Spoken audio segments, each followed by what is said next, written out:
Hello, my name is Ronald Ochoa.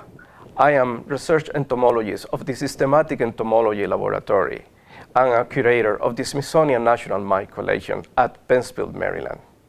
I work with plant-feeding mites at the United States Department of Agriculture. Today we will cover the family Tarsonemidae. The family Tarsonemidae are called white mites in general. There are 45 genera and around 800 species. Probably this number is very underestimated, as they are often found associated in many environments, canopies, soil, insects, etc. That means that the number may be larger than what we know at this moment. There are fungivores, phytophagous, algivores, nidicolous, isentiphilous. They feed in bacteria and other things. The body is usually rounded, piriform, ovoid, but there are some of them that are enlarged or elongated. In general, they are highly or whitish in color, but there are also yellow, amber color, and black and greenish colors. And remember, the larvae have always 3 pairs of legs. Very small mites.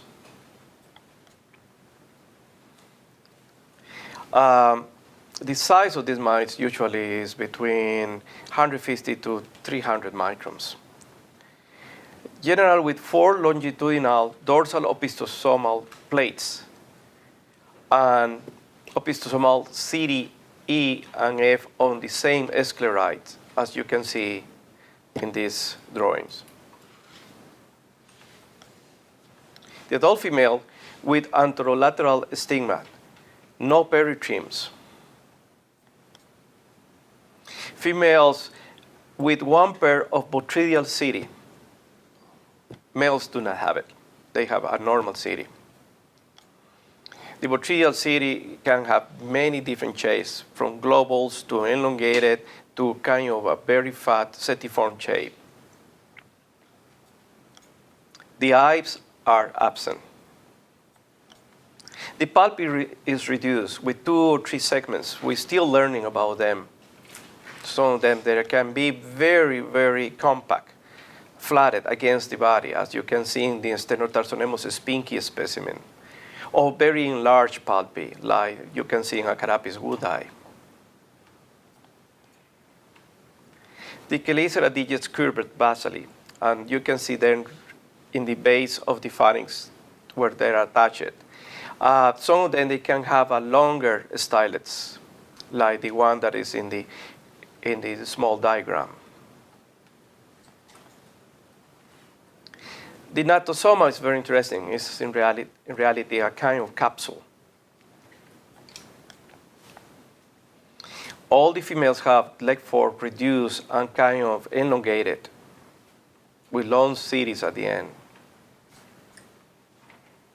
Now, the problem that we have is that because they are so small mites, is that are hard to identify their body parts, ventral and dorsal. Here we can compare 3 different techniques to study them: phase contrast, differential interface contrast, and the low temperature scanning electron microscope. We're using the last one as helping us to understand what we see with phase and differential. Here is very clear why it's really good to have 2 different objectives in your microscope when you study these mites, because both give you different information to understand the body of these mites. Ventrally is more important because we use a lot of characters that in reality are internal. That means that phase contrast and differential interface contrast, both of them help you to understand and see internal characters in the ventral area that are called apodemes, like the jugal apodeme here that I'm indicating right now, or the post-external apodemes. However, notice that in the low temperature scanning electron microscope photograph that we have there, you can see that the apodemes are not shown because definitely are behind, they are internal. But it's really interesting to notice how they are on the body, because there will be some species that the apodeme sometimes will be stronger and will be noticeable from outside. some males with genital capsule modified to carry the Faraday females. This is something interesting too, because not all the Tarsonemids males carry the Faraday females. And by the way, the Faraday female is inside the skin of the larvae, as you can see in this photo of Polyphagotarsonemus latus. We know that when they carry them, we know that there are some kind of liquid deposit on the capsule. And when they do not carry them, they will not have a liquid on the capsule. You have here two clear cases, with the top one of a Tarsonemus male and the lower one of Didodontarsonemus male. The male leg 4 is modified for copula. It's not used for transport. It's just used at the moment of the copula. Polyphagotarsonemus latus, the broad mite, is probably the most important phytophagous mite of the family Tarsonemidae. They affect many species of plants, but they love solanaceous, tomatoes, potatoes, eggplant, etc. The female is easy to identify because the leg 1 with a very curved, strong, visible claw. And the males in the leg 4 do not have a claw. Instead, they have a button-like claw. The eggs are also very easy to identify in the broad mite. If you have a length that is 16 eggs and you look the tender tissue of the plants, you can see these eggs, and with that you can identify the genus right away, and probably the species, as there are only 2 known species and only one is cosmopolitan, that is Polyphagotarsonemus latus. When you see this kind of damage, this is an indication that already the mite is gone. The damage happens only when the leaves are tender or when it's a kind of floral primords. And after that, when the leaves start to develop, will develop with the damage and showing the symptoms that was proof that the mite was affecting it when the plant was doing the development.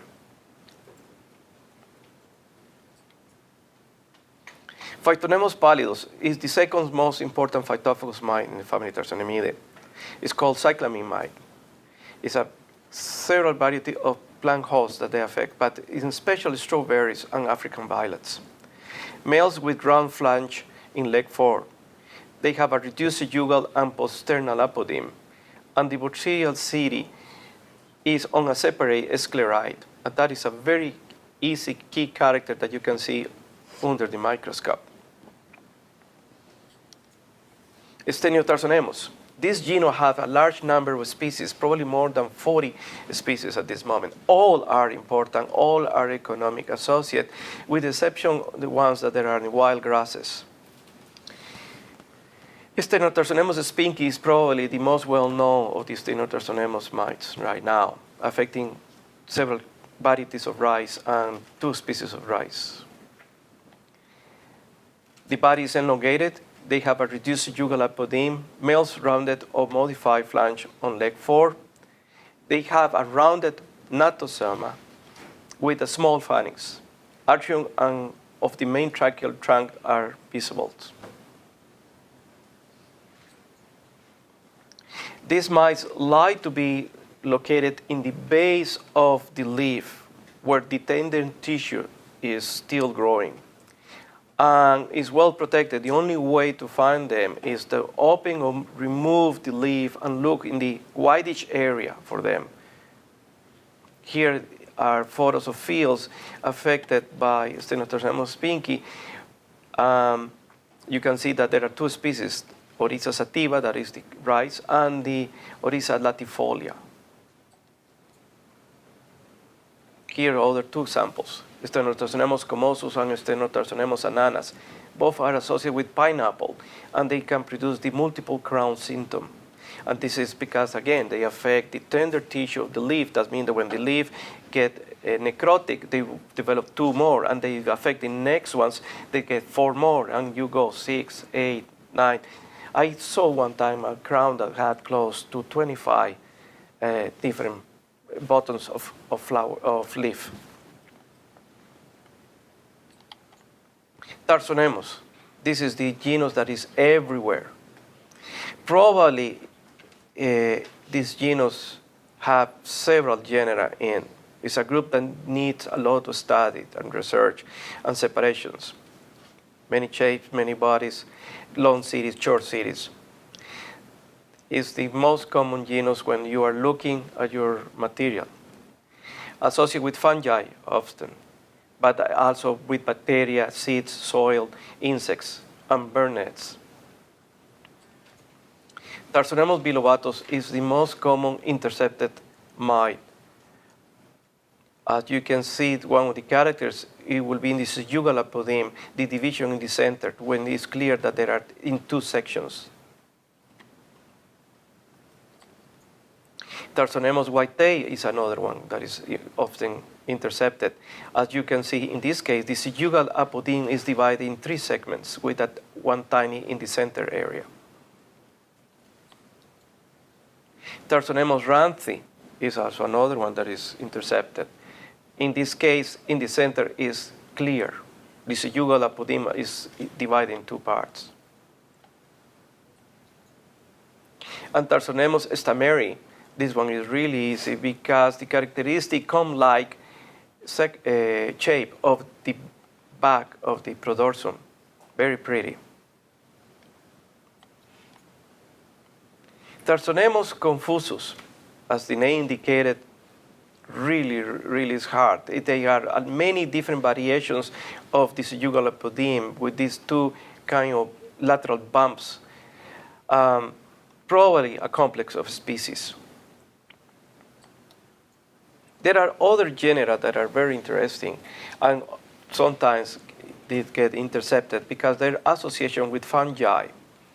These are the genus Excelso Tarsonemos, Cerotarsonemos, Daedalotarsonemos, Fungitarsonemos, Metatarsonemus, and Cynotarsonemos. Excelso Tarsonemos is a new genus that they are being described and studied at this moment.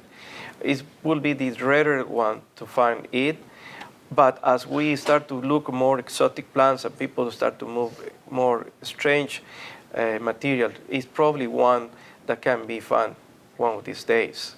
It's very striking mite as they have very elaborate city.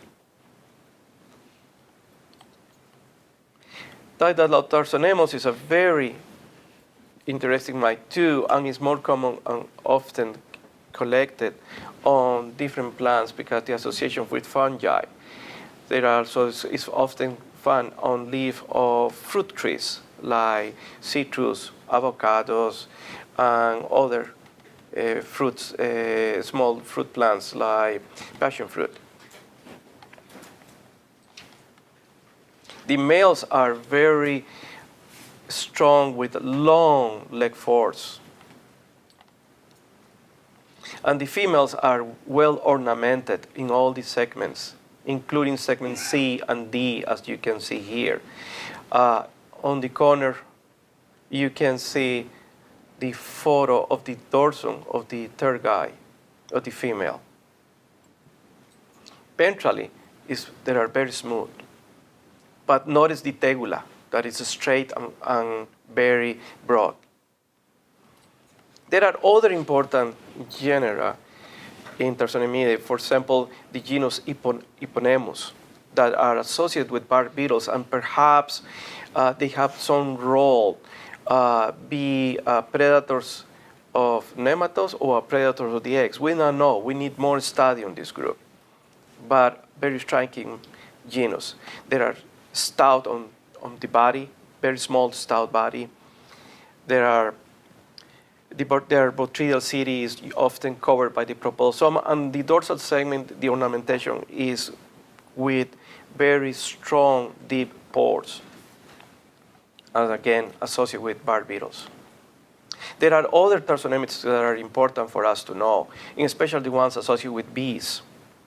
We have several genera: Acarapis, Pseudocarapis, Crossacarapis, Tarsonemela, Paratarsonemela, Phycotarsonemus, and Alcyotenemus. of all of them, perhaps Acarapis is the most important for us. Acarapis are, at this moment, 4 well-known species. The styles are long, the female with a small apodeme 5. The female's leg 3 city on femorogenate 1 is present. And famulus is bifurcated, as you can see in this photo. Male does not carry the farey female. The male waits at the end of the trachea for the nymph or the immatures, and from there copulate with the future female, and the female disperse to the next bees. Now, how we see these mites all depends. Here is a view of a female walking inside the trachea of Apis mellifera. And the populations can be kind of large, as you can see here. Thank you very much. Questions? What is a ferrate female? Farey females can be identified when they are carried by the males. Tarsonemids males tend to carry the larvae, and inside the larvae is the farey female. How can the genus Metatarsonemus be distinguished from the genus Tarsonemimus? The easy way to identify Tarsonemimus from Metatarsonemus is the presence of apodeme 5 and fissures on the post-external apodeme.